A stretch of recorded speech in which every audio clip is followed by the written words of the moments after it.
Village के एक कोने में एक पुरानी सी टूटी फूटी हवेली थी। गांव वाले तो कहते थे कि वहां कोई नहीं जाता, वहां तो भूत रहते हैं।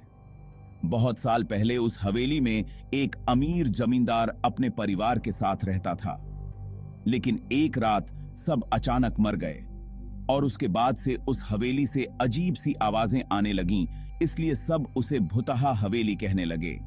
राहुल, जो शहर से अपने दादा दादी के पास विलेज आया था, इन सब बातों पर यकीन नहीं करता था।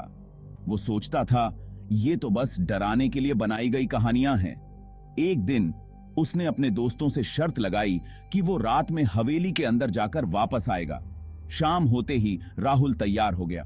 दोस्तों ने उसे रोका पर राहुल नहीं माना। बोला, कुछ नहीं होगा, ये सब झूठ है। अभी मैं अंदर जाता हूं और सबूत लेकर आता हूं कि वहां कुछ भी नहीं है। जैसे ही राहुल ने हवेली का दरवाजा धक्का दिया, वो चीखता हुआ खुल गया। अंदर एकदम अंधेरा था और ठंड से राहुल की हड्डियां जमने लगीं। उसने अपनी टॉर्च जलाई और धीरे धीरे अंदर गया। हवेली के अंदर सब कुछ बिखरा पड़ा था, जैसे वहां कोई सालों से नहीं आया। दीवारों पर धूल और मकड़ी के जाले लगे थे। अचानक जैसे ही वो एक कमरे में पहुंचा, दरवाजा जोर से बंद हो गया। राहुल का दिल तेजी से धड़कने लगा। उसने टॉर्च की रोशनी इधर उधर घुमाई पर कुछ नहीं दिखा।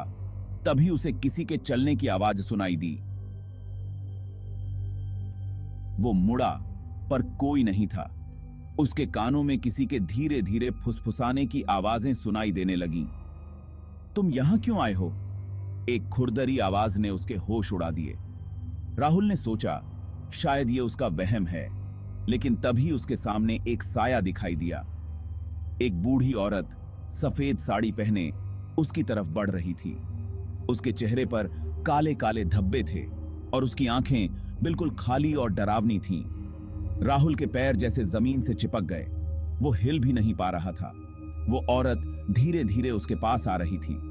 राहुल ने भागने की कोशिश की पर दरवाजा बंद था। उसकी सांसें तेज हो गईं। वो औरत उसके पास आकर फुसफुसाई, तुमने हमें क्यों जगाया?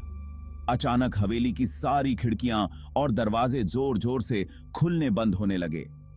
राहुल ने अपनी पूरी ताकत से दरवाजा खोला और हवेली से बाहर भागा। बाहर आते ही उसने पीछे मुड़कर देखा। हवेली अब बिल्कुल शांत थी, जैसे कुछ हुआ ही न हो। राहुल ने विलेज वापस आकर कभी उस हवेली का जिक्र नहीं किया, लेकिन उसकी आंखों में हर रात वही साया घूमता रहता था। अब वो समझ गया था कि कुछ दरवाजे कभी नहीं खोलने चाहिए।